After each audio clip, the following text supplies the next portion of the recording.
All right, ladies. So I'm going to go ahead and get started because tonight's subject is about nervous system regulation. And let me shut this so it doesn't keep interrupting us. So this is something that I know that we all need and that we all can really benefit from. So I really wanted to talk about this, and I want to start incorporating this more often so that we can actually not just be doing it when we're here together live or just really so that it gets to a point that we're doing it all the time so that we can really just lower our stress and just feel so much better overall. So, my topic tonight for our nervous system regulation is the secrets to burning more fat. So, how awesome is that? Let's do that, right? So, I want you to think about for a moment first, what are some of your goals? Okay. Your goals, like what do you really want? What kind of things would you really like? Like, when you think about your goal, like, what would having that do for you? Think about that for a minute.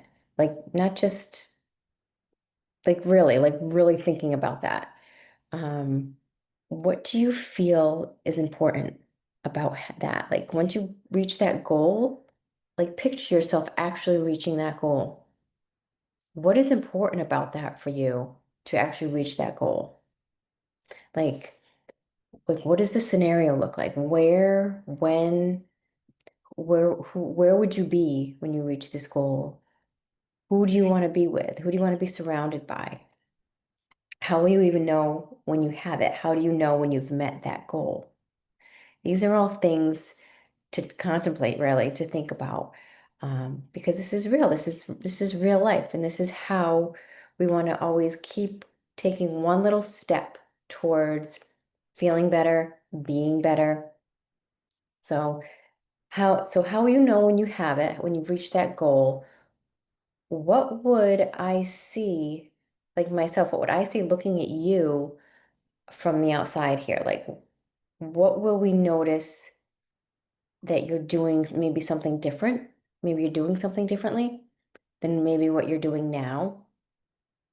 And what do you think is stopping you right now? Like, why aren't you there yet? Right? So, what's stopping you now from actually having that or reaching that goal or being where you want to be? Right? And who do you think around you in your life would be affected when you actually follow through and reach that goal? So, something to think about.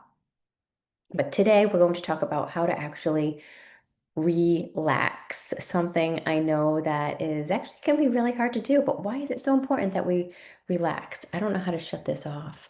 This little ding. I don't know if you just heard that ding, but um, I have a new laptop, and it's I switched to an Apple, so I'm learning it, and I still don't know it. So bear with me, please. But thank you for being here either way.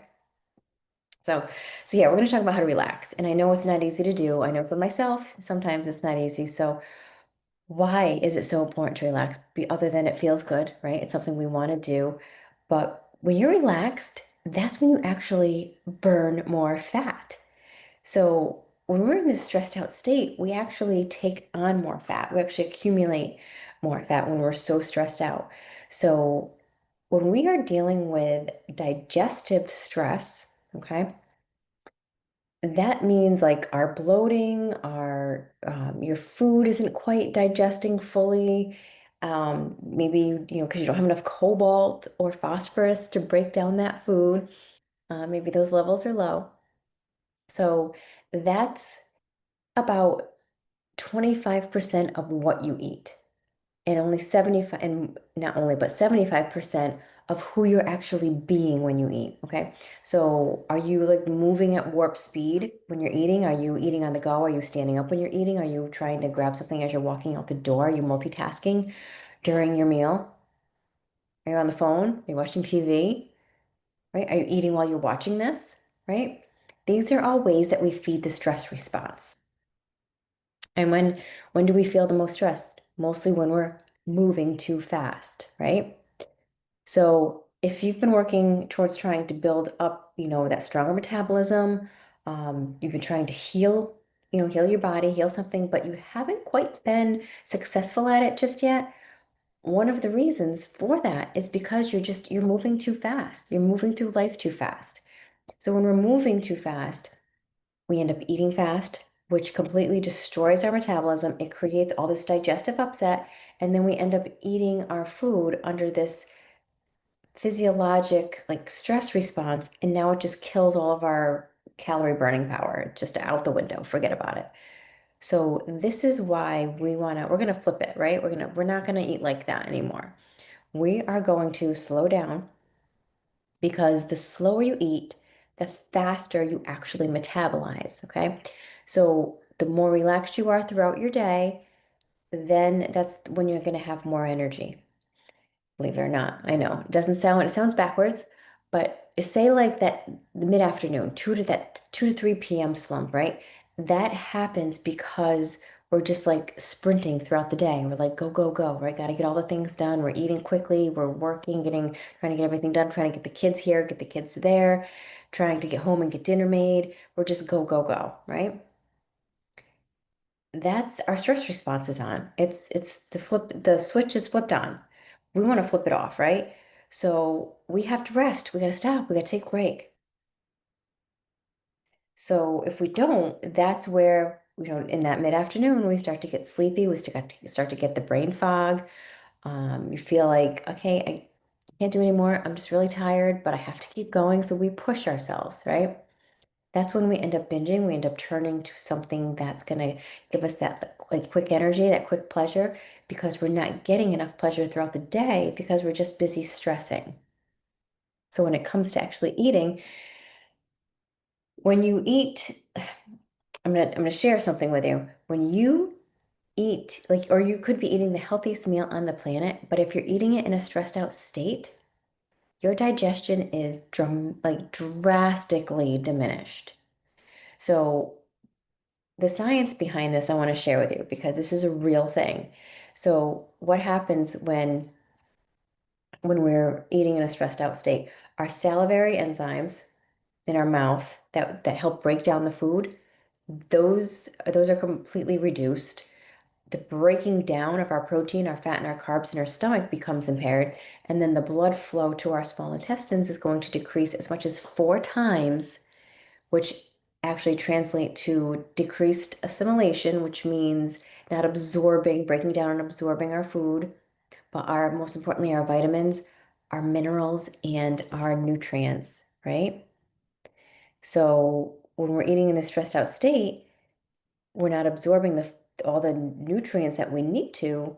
So there is one of the pieces of the puzzle that causes that imbalance within our minerals. So have you ever eaten a full meal and you still feel hungry, like you feel like you just can't get satiated, right? When you eat, that's actually a sign that your stress response is on because your body's not assimilating, taking in those nutrients. So your body keeps wanting more and keeps wanting more and keeps picking because it feels like it hasn't gotten what it's needed yet. So I want to talk a little bit more about the connection between stress and your metabolism. So I just heard a knock. I thought somebody was here. Somebody's not here, so good. Anyway, but stress in your metabolism, the connection that we have this autonomic nervous system, okay? This is what's actually responsible for our digestion, all that digestive activity that goes on. And there's actually two branches that we have. The parasympathetic, which is known as our rest and digest, or we sometimes we say feel and heal response. But this is the optimal state we want to be in. We want to be in that rest and digest state. So when our parasympathetic is activated, our metabolic power just completely shuts down. It decreases, right? This means I'm not decreases, it increases, that goes up. When we're in that rest and digest, that's when our metabolic, metabolism will kicks into high gear for us. This means now we're relaxed. We're actually able to burn the fat. So the sympathetic is known as our fight or flight. So that's the one we don't want, right? This is our stress response. So when we're eating in that stressed out state, what happens to our digestion? Completely shuts down. So there's actually, I don't know if you've heard of it, but there's that famous a famous little story that, there's that lion chasing you after you've eaten your lunch.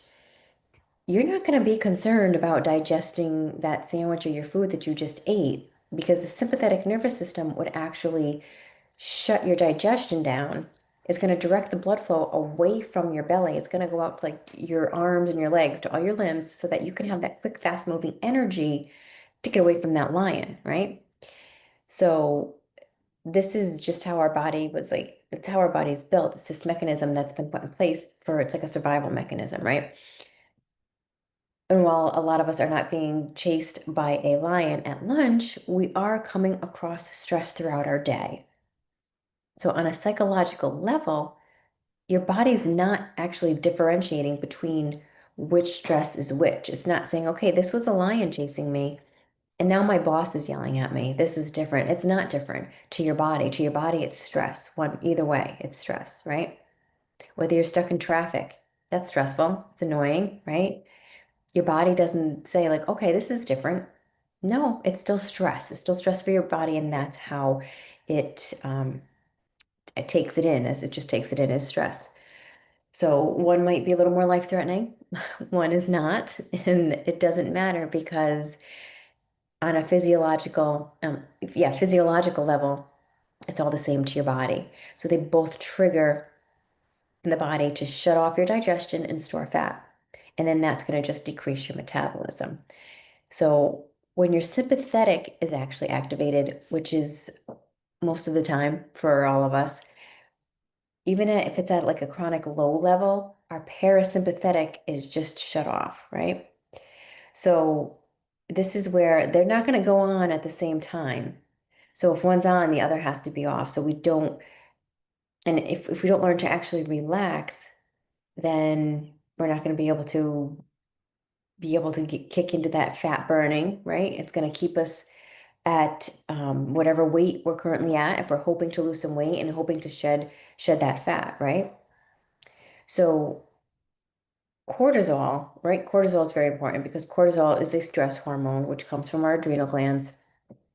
And studies have shown that increased cortisol actually leads to fat accumulation.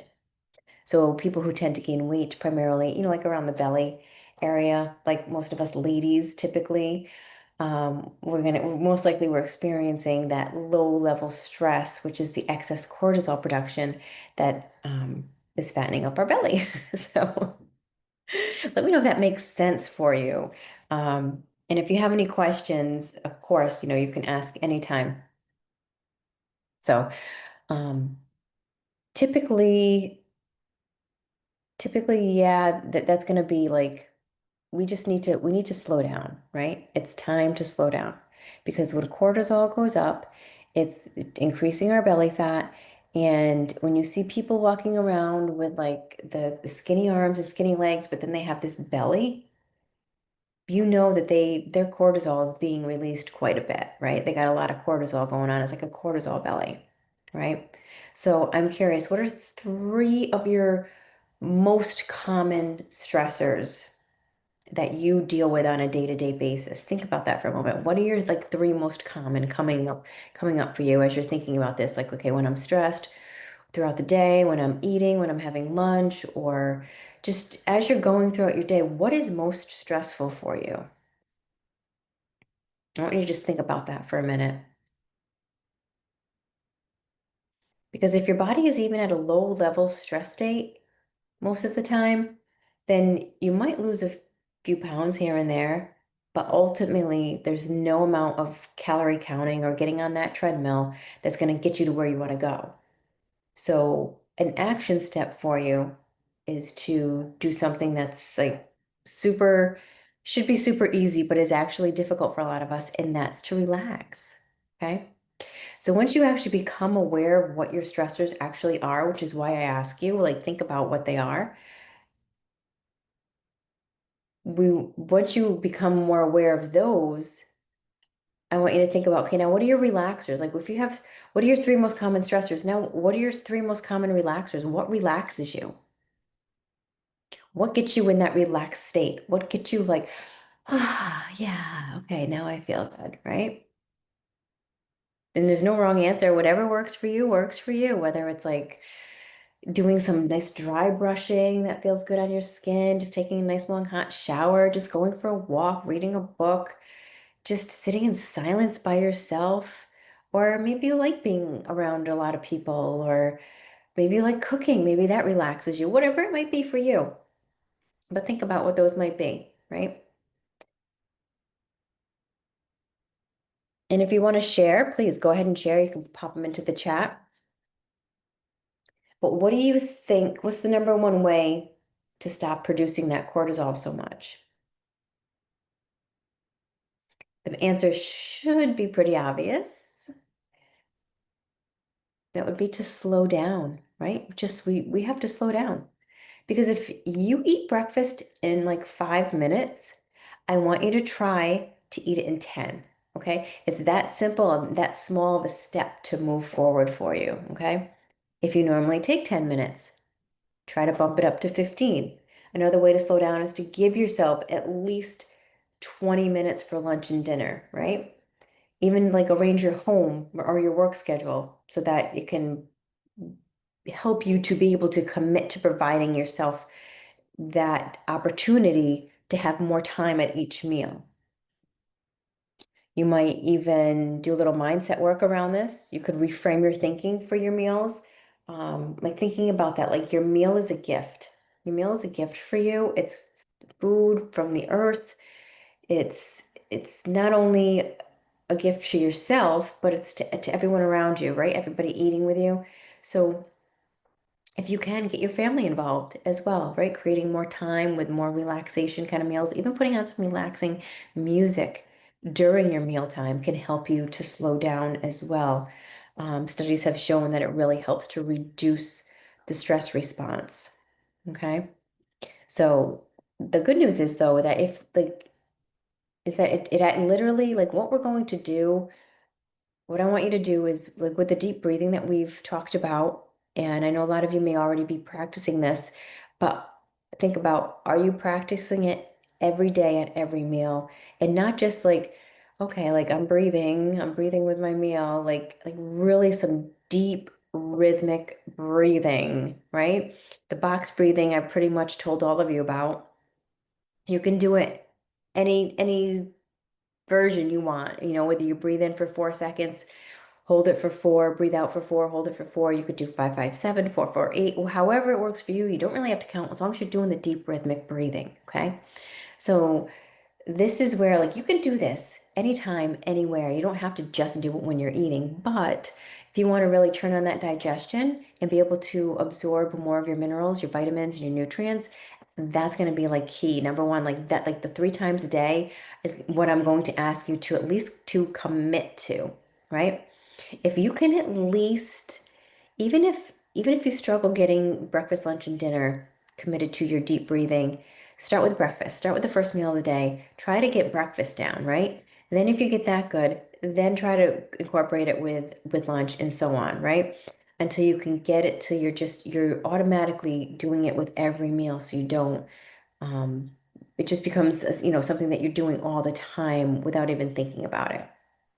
Because when we're in that stressful state, if we consciously take those deep rhythmic breathing patterns, we actually can trick our central nervous system. The brain says, like, hey, you know what? I thought I was stressed here, but now I'm breathing, so I must not be. And it's that simple. So you're going to feel the result is going to be a shift from a state of low digestion to full on, full force digestion. Okay.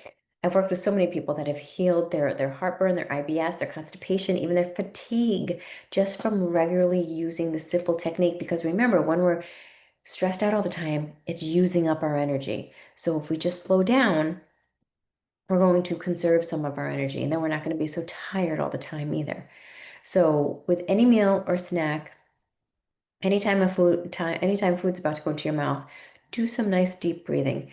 So this is where I want to practice with you. Like I want to show you how we really want to just slow down when we're eating and you know just do that deep breathing. So let's practice a little bit. I'm going to do the box breathing. Breathe in for 4 seconds, hold it for 4 seconds, breathe out for 4 seconds, hold it again for 4 seconds, and then breathe back in for 4 seconds. So we're going to breathe in through our nose, we're going to hold it, and then breathe out through our mouth, hold it, and go in that pattern, okay?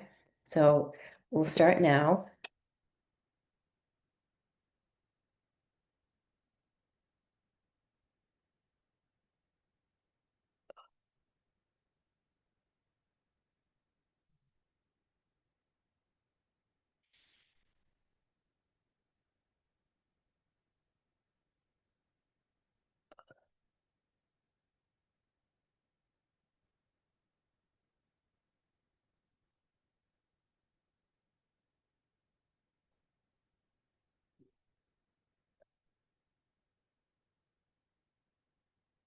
One more time.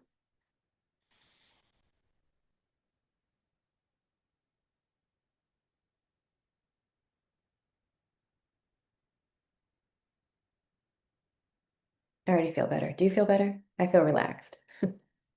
Are you doing that at your mealtime?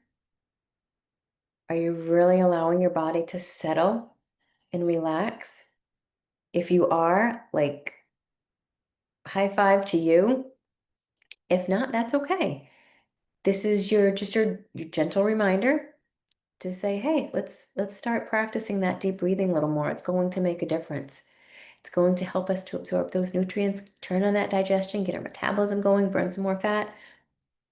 All we have to do is sit here and breathe and relax our bodies. How nice is that? And look at the benefits you get from it, right? So keep breathing, scanning, tuning into your that heightened awareness and repeat that like 10 times. Do it 10 times before you even start eating. That turns on your digestion. Then you continue it while you're eating, keep that digestion going, burning that fat, kick up that metabolism, right? Start, like I said, start with your breakfast if it's too much to do all 3 meals, and then get to a point where you are doing all 3 meals. It's going to make such a difference in your digestion. This is where it all begins. We got to calm down, we got to slow down. A lot of our digestive upset comes from just moving too fast, stressing through the day. So notice how that changes for you, right? Notice anything with your body, how it feels, how your food goes down, how your food reacts maybe differently once it's in there. Because your metabolism is about heating the body. And that's what burning calories is basically. So when we eat the right foods, now we have, and we do that deep breathing, we're feeding that furnace now because we've turned it on, right? We want the furnace on when we're eating. We don't want it cold so that the food just sits there, right? We get that bloating and the digestive upset. We don't want any of that. We want all the nutrients that we can get from our food because our soils are so depleted as it is now. So that your breath actually helps with the burn because it warms your body. So when you breathe in more oxygen and you burn more, you're going to burn more of your food fully, I should say. So just simply by relaxing the breath, that conscious breathing, your capacity to be able to burn that fat and the calories, that it all goes up, right? And that's pretty cool, right? Okay. So that's what I want you to practice. I want to hear that you're all doing it. And feel free to check in, either with like not a comment, like a post, be like, hey, I'm doing my deep breathing. Like, we're all here to cheer each other on and, pat each other on the back and celebrate with one another. And even if you're struggling with something, be like, hey, I'm struggling with this over here. Can you, any suggestions, or what's everybody else doing? And, we're all here, we're a community and we're all going through it. And we're here for each other. So I just want to give that little reminder too. I do have a question that was asked earlier. This particular woman, she could not make it, our friend in the community, but it's an excellent question. So I definitely want to answer this question. Just want to pull it up here. Okay. So her question was, how does the nervous system express itself when it becomes dysregulated? What is it that makes it get dysregulated, and what are the best ways to repair its function? Okay, very, very good question. So how the nervous system expresses itself. when it's dysregulated? Well, the nervous system, as I mentioned, it has two branches, right? Our sympathetic and our parasympathetic. So the sympathetic, number one, is our fight or flight, not the one we want to be in. It's activated during stress, right? It's like danger, danger, we're overworked, right? We're too stressed. The dysregulation is going to show up as some symptoms like anxiety. We're very irritable. Our thoughts are just our brains going, 100 miles an hour a minute. We got these racing thoughts. We may have trouble sleeping because of that, right? Maybe difficulty even just falling asleep. Our blood pressure might go up. And then the digestive issues, as we just went through, right? The parasympathetic, the other branch, is our rest and our digest. So that's going to support our recovery, our healing, our digestion. So this dysregulation, it usually, the symptoms that it's going to show up as, we're going to be tired, so very fatigued, not a lot of motivation, our brain fog, our concentration's not going to be good, poor digestion and that absorption of our minerals, um, we're going to have a low heart rate, and we're not going to be able to recover from that stress very easily. We're feeling shut down or disconnected, okay? Sometimes we can have a mix of that dysregulation and it becomes this chronic imbalance. So a lot of times some people can actually go back and forth between like this hyperactive and hypoactive state. So, for example, you might feel anxious during the day. That's when you're like in this sympathetic overdrive state. But then you're going to crash in the evening and you're going to have your parasympathetic, but feeling like underactive. So, one you're like way over the top, and the other one you're like just like done, you're crashed, you're burned out. So these symptoms can really vary because they can be chronic pain, autoimmune issues, thyroid or hormone imbalances, cravings, adrenal fatigue, and others. Like the list could go on and on. So the other part of that question was what makes the nervous system become dysregulated? Well, there's several stressors that can actually push the nervous system out of balance, one of them being our physical stress. So that has to do with when we're not sleeping well, if we're over exercising, that's stressful on the body, a chronic illness, an infection, if we got hurt in any way, some kind of injury, or nutritional stress. So that's where if we have mineral deficiencies, right? So especially in our magnesium, zinc, potassium, and sodium, it's going to make a huge difference in how we feel. Blood sugar swings, right? Back and forth. Dehydration, or if our diet isn't very, very good, is stressful on the body, like processed foods, that's stressful on the body because it's really not getting the nutrients it needs. And it's going to create even more of an imbalance. So that's putting more stress towards the body. Also, emotional or psychological stress, right? For anxiety, any kind of trauma that we haven't worked through yet. And any like if we're like chronically worried about something, like I'm always worried about my older daughter. If you have children, if you know, you know. And again, overworking ourselves. And then there's the environmental stressors, right? Our toxins, heavy metals, the EMFs, the chemical exposure that, everything's everywhere. And then we have hormonal and metabolic stress, which could be a thyroid imbalance, or again, our adrenal fatigue, estrogen and progesterone, fluctuating as well. So bottom line, the nervous system becomes dysregulated when the body perceives stress that it knows it can't manage it. Even if the stress is minor, just a little bit, like chronic exposure, it's still going to wear it down like over time because it's just too much, too long, right? So some ways like to be able to rebalance, repair, right? We want to get better. We don't want to live in those kind of states with all those kind of symptoms. So to repair our nervous system function, what we actually want to do is, as I mentioned, it's about reducing. Like this question couldn't have gone any better with my topic tonight. It's about reducing our stress, right? Supporting our nutrition and retraining our body's stress response. That deep breathing always comes back to us, right? So some lifestyle hacks, right? We want sleep hygiene. Let's aim for 7 to 9 hours consistently, right?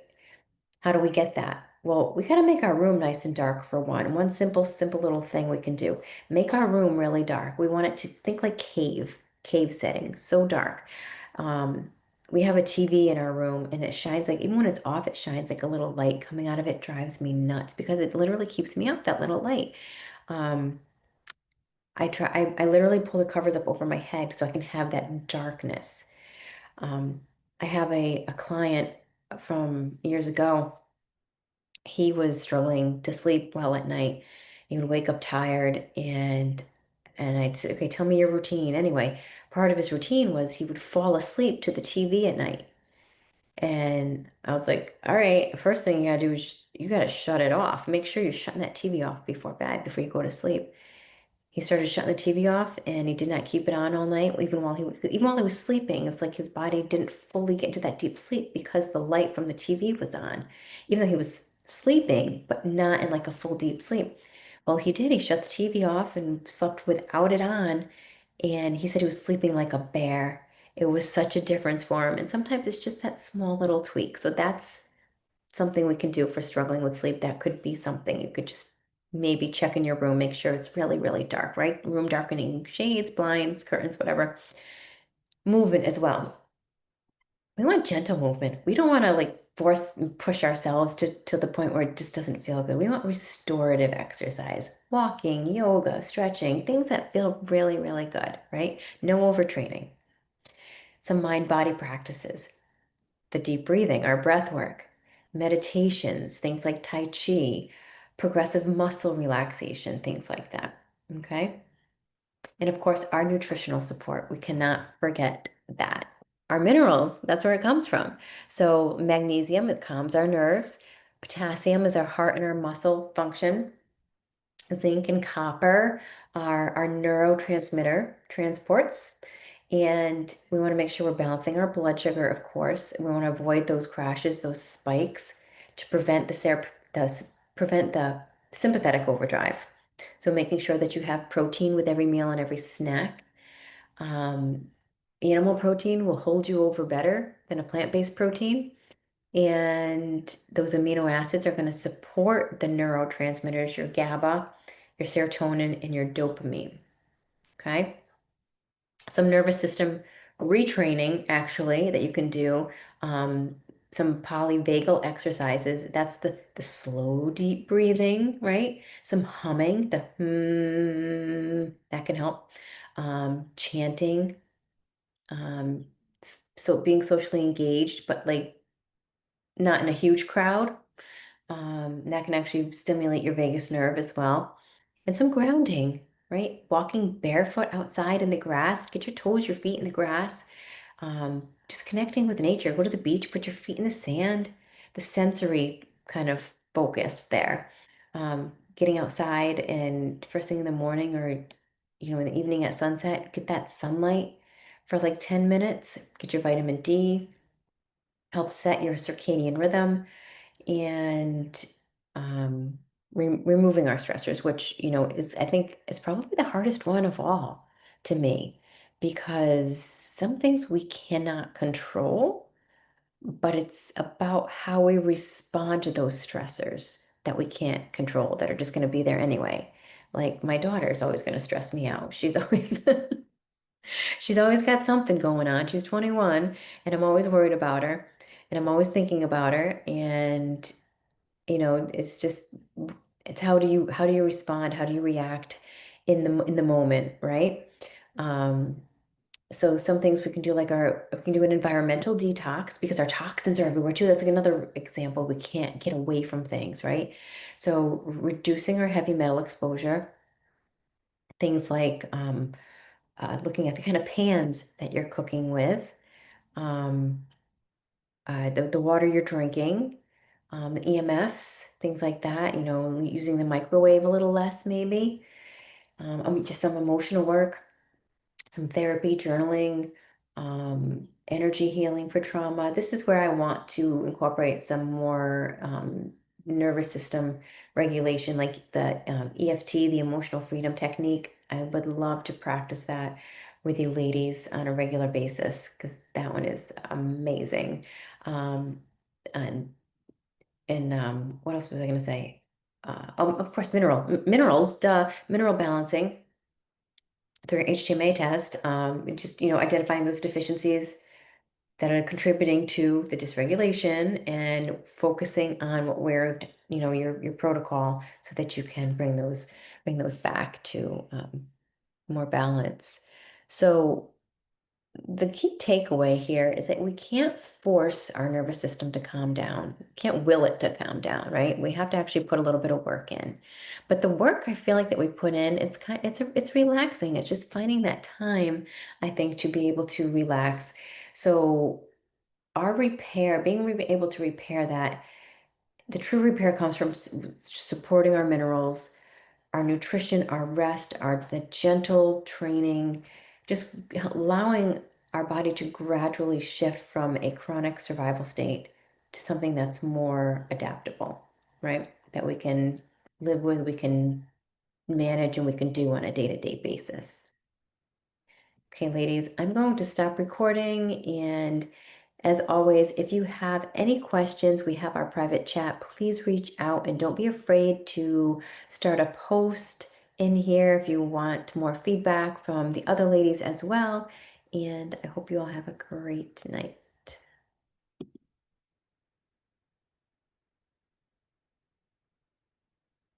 Maybe if I can find the stop recording button.